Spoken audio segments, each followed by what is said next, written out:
Hello everyone, प्यारे बच्चों, I welcome you all to our learning platform Molding Minds. And before starting the session, I want to thank all of you. With the love of all of you, we have become 1000 family members. So keep your love and support like this. तो चलिए अब हम start करते हैं your worksheet. Today your subject is English. Worksheet number is 49 and the date is 3rd November 2020. Your class is 9th. Here you will write your name. Here you will write your class teacher's name. तो चलिए start करते हैं हम आज की worksheet. आज की worksheet में आप पोएम पढ़ेंगे जो कि आपकी बिहाई बुक से है, आ लेजेंड ऑफ द नॉर्थलैंड. अब ये मैं पहले लेजेंड वर्ड का मतलब आपको समझाना चाहता हूँ. जो लेजेंड का मतलब आप यूज़ करते होगे महान व्यक्तियों के लिए भी यूज़ करते होगे, लेकिन यहाँ पर लेजेंड का मतलब एक दूसरा भी होता है जिसका मतलब होता है आ ट्रेडिशनल स्टोरी. क्या मतलब होता है?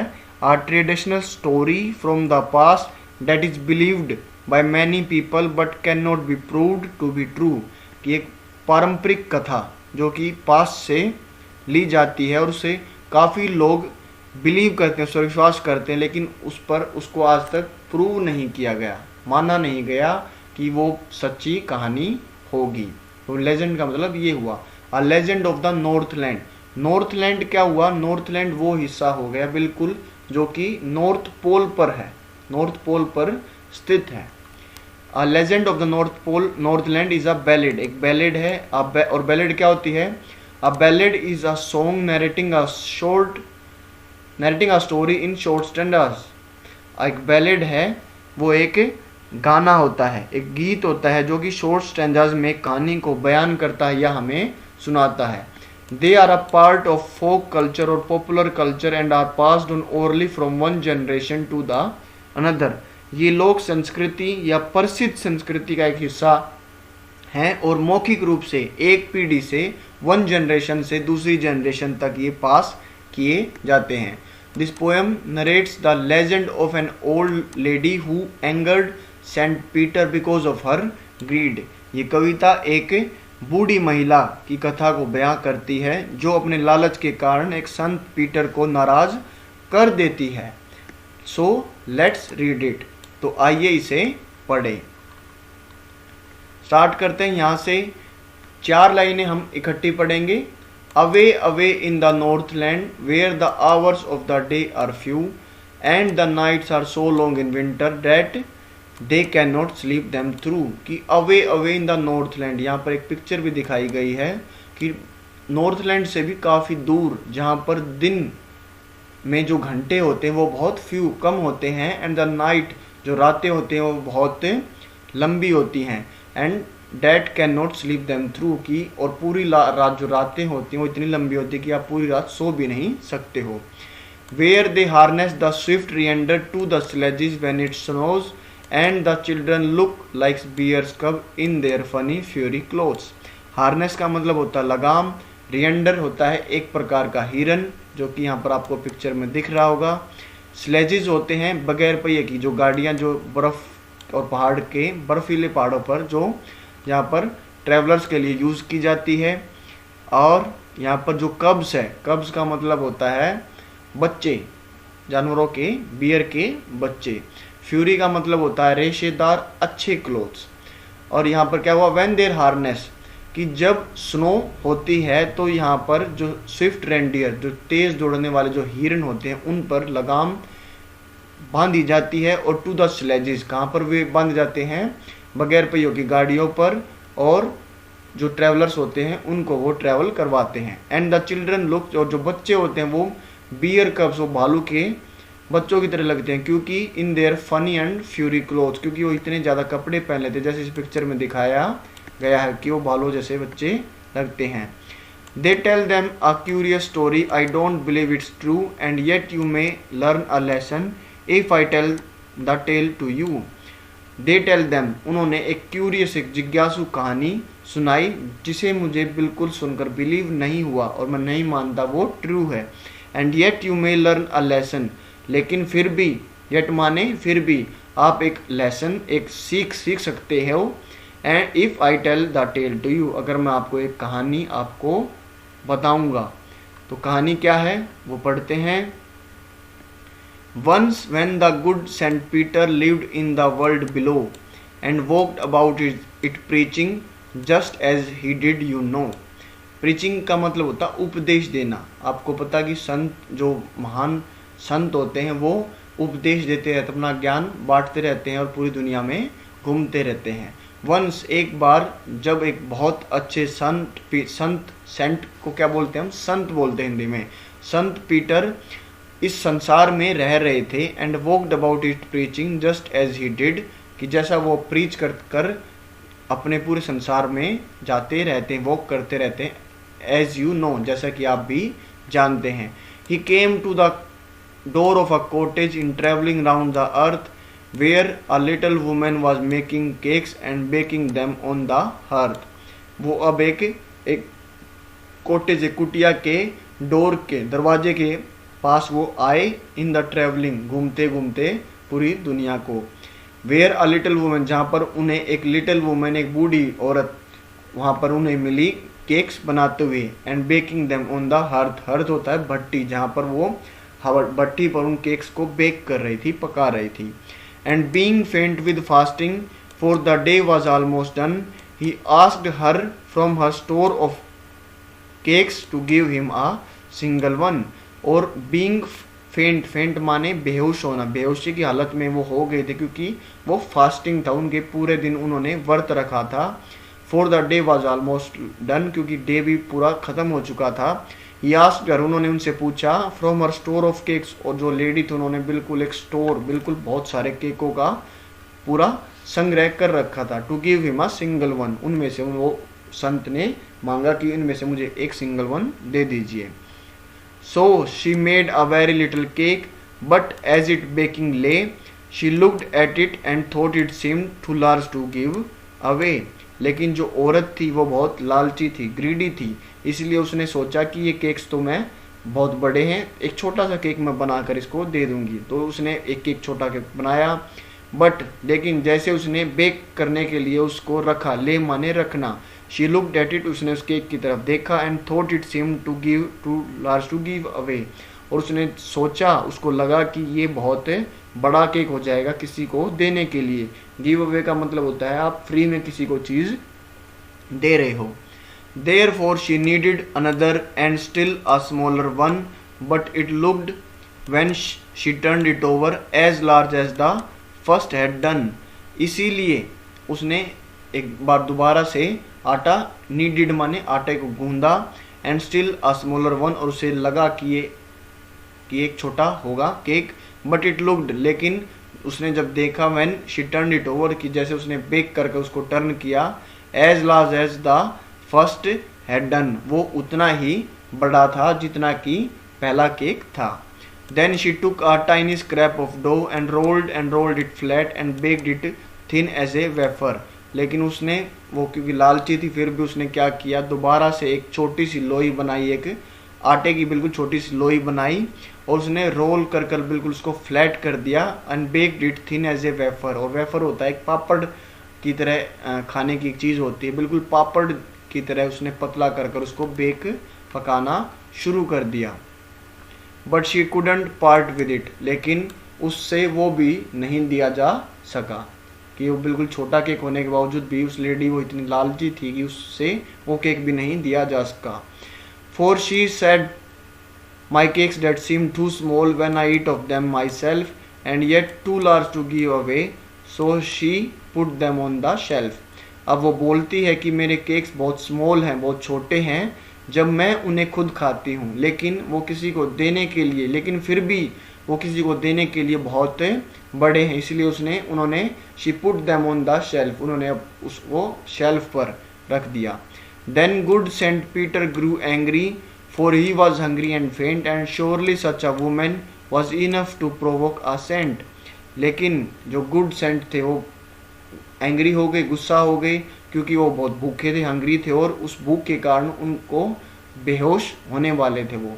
And surely such a women, और ऐसी वुमेन ने, मतलब ऐसे वुमेन ने जो उनको मिली, उन्होंने उनको क्या कर दिया, प्रोवोक, भड़का दिया, उनको उनके गुस्से को भड़का दिया। और उससे क्या रिजल्ट हुआ, and he said You are far too selfish to dwell in a human form, to have both food and shelter and fire to keep you warm.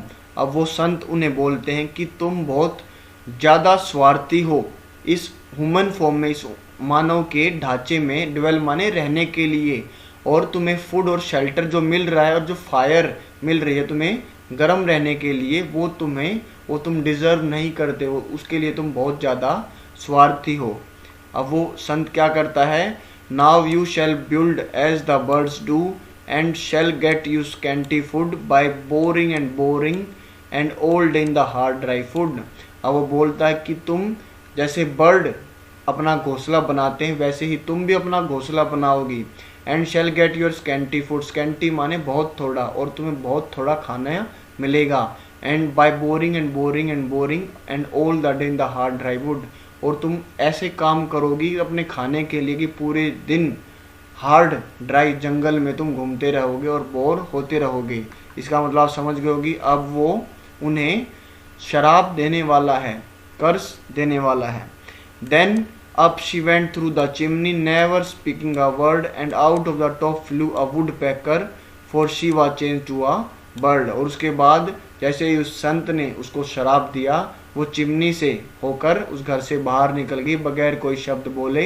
And out of the top flu a woodpecker, और उस घर से बाहर निकली एक would पैकर के तौर पर उड़ते हुए। ये वुड पैकर एक बर्ड की स्पीसीज होती है, प्रजाति होती है, जो इस पिक्चर में आप देख सकते हो। For she was change to bird, क्योंकि अब वो लेडी से बर्ड की में चेंज हो गई थी।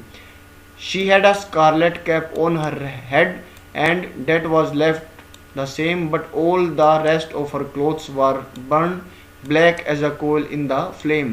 Scarlet माने होता है रेड, ऑफ रेड कलर, लाल रंग का। कि अब उसके सिर पर जैसे यहाँ पर भी स्कारलेट कलर की एक कैप पहनी हुई है, और यहाँ पर बर्ड के ऊपर भी स्कारलेट रंग का एक ऊपर जो ढांचा सा बना हुआ है, कि उसके पास सिर्फ स्कारलेट कैप रह गई थी उसके सिर पर, जो बिल्कुल वैसी की वैसी, मतलब वैसी सेम थी, और बाकी जो उसके जो क्लोथ्स है वो जल चुके थे। Black as a coal in the flame, कि जैसे एक कोयल ब्लैक होता है वो वैसे उसके जो कपड़े हैं वो फ्लेम्स में, लपटों में, आग में जल चुके थे। And every country school boy has seen in her in the wood where she lives in the trees till this very day boring for food. और वहाँ पर उसके जो स्कूल कि जो कंट्री के जो स्कूल के बॉय बच्चे होते हैं, वो उस लेडी को उस वुड में देखती है, जंगल में देखती है, जो जहाँ पर वो इस दिन तक रहती है। एंड बोरिंग फॉर फूड, और वहाँ पर वो अपने जो फूड के लिए बोर होती रहती है और उस फूड के लिए खोजती रहती है। तो ये जो स्टोरी है, ये इसके जो राइटर थे वो कौन थे, फिबी कैरी। क्या बोलेंगे हम इसको, फिबी कैरी। और इससे हमें दो सीख मिलती है। कौन सी सीख मिलती है, दो सीख मिलती है। पहली सीख क्या है, the poem gives the message that as human beings we should have positive qualities like affection, love, sympathy and a sense of sharing. कि जो पोएम है वो हमें एक मैसेज देती है कि ह्यूमन बींग्स, मानव होने के नाते हम we should have positive qualities, हमारे अंदर सकारात्मक क्वालिटीज़ होनी चाहिए, जैसे कि अफेक्शन प्यार, लव, सिंपैथी सहानुभूति and a sense of sharing, और हमें शेयरिंग करना भी आना चाहिए। और जो दूसरा हमें इससे सीख मिलती है, जो मोरल मिलता है, वो क्या है, the poet also brings forth the idea that people with negative inhuman values like selfishness, greed and cruelty are ultimately punished. कि जो कवि हैं वो इस आइडिया को भी आगे लाते हैं कि जो व्यक्ति नेगेटिव और जो इनह्यूमन वैल्यूज़ हैं, जैसे कि सेल्फिशनेस स्वार्थ, ग्रीडी लालच, और क्रूएल्टी क्रूरता, आर अल्टीमेटली फिनिश्ड, वो ऐसे व्यक्ति जो ऐसी नेगेटिव क्वालिटीज़ रखते हैं वो आखिरकार पनिश्ड, उनको दंडित दिया जाता है, जैसे कि इस पोएम में दिखाया गया है। तो अब हम करते हैं क्वेश्चंस आंसर। क्या करेंगे हम अब, क्वेश्चन आंसर। फर्स्ट क्वेश्चन क्या है, based on your reading the poem answer the following questions. आपके जो पोएम आपने पढ़ी उसके आपके ऊपर आपको आंसर देने हैं। फर्स्ट क्वेश्चन है, What do you think about the climate of Northland? Which lines in the poem tells us about it? कि आप जो क्लाइमेट जलवायु जो नॉर्थलैंड का है उसके बारे में आप क्या सोचते हो, और कौन सी लाइन हमें उसके बारे में बताती है कि जिससे हमें पता चलता है कि नॉर्थलैंड का ये क्लाइमेट है।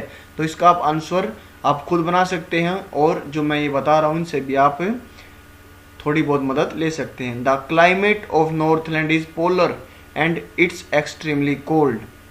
जो क्लाइमेट है वो नॉर्थलैंड का वो पोलर बोला जाएगा, क्योंकि वो नॉर्थलैंड की जो जगह है वो बिल्कुल नॉर्थ पोल के पास है, और नॉर्थ पोल के पास होने के कारण वो एक्सट्रीमली कोल्ड, अत्यधिक वो ठंडी है। और किन लाइन से हमें पता चल जाएगा कि ये जो मौसम है, क्लाइमेट है, ये विंटर का है। ये लाइन्स हैं, and the nights are so long in the winter that they can not sleep them through. इस लाइन से आपको पता चल जाएगा कि जो मौसम है वो विंटर का है। सेकंड क्वेश्चन देखते हैं, why did Saint Peter go to the cottage and who did he met there. क्योंकि जो संत पीटर थे वो कुटिया में क्यों गए और वहां पर उन्हें कौन मिला। इसका आंसर हो जाएगा Saint Peter went to the cottage to get something to eat. Saint Peter कुछ खाने के लिए उस कुटिया में गए थे। There he met a little old woman. वहां पर उन्हें एक छोटी सी एक ओल्ड बूढ़ी महिला मिली। What did the old lady do. जो ओल्ड लेडी वो क्या करती हैं। The old lady was a baker and he was baking cakes. जो ओल्ड लेडी थी वो एक बेकर थी और वो केक्स को बनाती थी। अ legend is a traditional story. Why is this poem called a legend. एक जो लेजेंड है वो एक ट्रेडिशनल, एक पारंपरिक जो पुरानी स्टोरीज होती हैं वो है। इस पोएम को लेजेंड क्यों कहा गया है, तो मैंने जैसे लेजेंड का जो मीनिंग बताया था उसी में इसका आंसर छुपा है। This poem is called a legend because a legend is a story from the past that is believed by many people but can not be prove to be true. कि एक जो लेजेंड है वो एक story past की story है, भूतकाल की स्टोरी है, जिस पर काफ़ी लोग विश्वास करते हैं लेकिन आज तक उसको प्रूव नहीं किया गया है। और ये स्टोरीज जैसे आपको सिखाने के लिए होती हैं। क्या होती है, इस स्टोरीज आपको सिखाने के लिए होती हैं। फिफ्थ क्वेश्चन है, there are many pairs of rhyming words in the poem. जो पोएम में काफ़ी राइम बिठाने वाले वर्ड्स हैं, जैसे few, through, snow, clothes, true, you. Find more from the poem. आपको और पोएम से ये आपको कलेक्ट करने हैं। तो ये वर्ड हो सकते हैं ब्लू, बिलो, नो, अर्थ, हर्थ, डन, वन, ले, अवे, फ्लैट, डेट, जहाँ यहाँ पे भी है सेम, फ्लेम, वुड, फुड। ये आपको जो 4 लाइनों के जो स्टेंजास हम बना रहे हैं इसमें से आपको सेकंड और फोर्थ में पूरी जो पोएम है उसमें आपको राइमिंग वर्ड्स मिल जाएंगे। जैसे यहाँ पर है ये वन, डन और फ्लैट के बाद उधर जो ऊपर है वो भी राइम करता है। सिक्स्थ क्वेश्चन है, what punishment did the old lady receive. की जो ओल्ड लेडी थी उसको क्या पनिशमेंट मिली। The saint change her to a bird. जो संत ने उसको एक बर्ड में चेंज कर दिया। आगे पढ़ते हैं, which of the following is a synonym of a part in the poem. Synonym means same meaning. Part माने भाग, हिस्सा, बचा हुआ हिस्सा भी आप बोल सकते हो। तो यहाँ पर गिव अवे तो देना होता है, जो फ्री की चीज़ होती है। वेंट माने जाना, बोरिंग माने आप बोर हो जाना। तो यहाँ पर क्या हो गया, लेफ्ट होता है बचा हुआ भाग भी हम इसे बोल देते हैं। तो इसका आंसर हो जाएगा लेफ्ट। एच क्वेश्चन है, talk to your family members और ओल्ड पर्सन इन फैमिली और community members if possible. Find out legends in your language or culture and share with your friends and teachers. Remember to wear a mask and maintain the distance while talking to them. आपको क्या करना, अपने family members या older person जो आपकी family में या community आपके समाज में जो व्यक्ति रहते हैं, अगर पॉसिबल है, संभव है तो फाइंड आउट, आपको लेजेंड्स, ऐसे ही जो लेजेंड्स हमने पढ़ी है वो आप जो आपकी लैंग्वेज और कल्चर में उनको पता हो वो आपको बताएंगे। और आपको क्या करना, अपने फ्रेंड्स के साथ, टीचर्स के साथ और मेरे साथ भी ज़रूर कमेंट बॉक्स में शेयर करना है। और आपको आपको याद रखना है, मास्क आप पहने रखें और डिस्टेंस बनाए रखें। जैसे कि यहाँ पर हम पढ़ते हैं कोविड अप्रोप्रिएट कैब मैसेज पढ़ते हैं, wash your hands with soap and water regularly, अपने हाथों को नियमित रूप से साबुन और पानी से धोते रहिए जैसे इस पिक्चर में दिखाया गया है, और कोरोना वायरस से अपने आप को बचाते रहिए। तो यहाँ पर हमारी वर्कशीट खत्म होती है। And if you like this video then hit the like button, subscribe our channel, hit the notification bell, share with friends and keep watching and supporting our channel Molding Mind. जय हिंद, जय भारत। मिलते हैं आप सबसे अगली वीडियो में।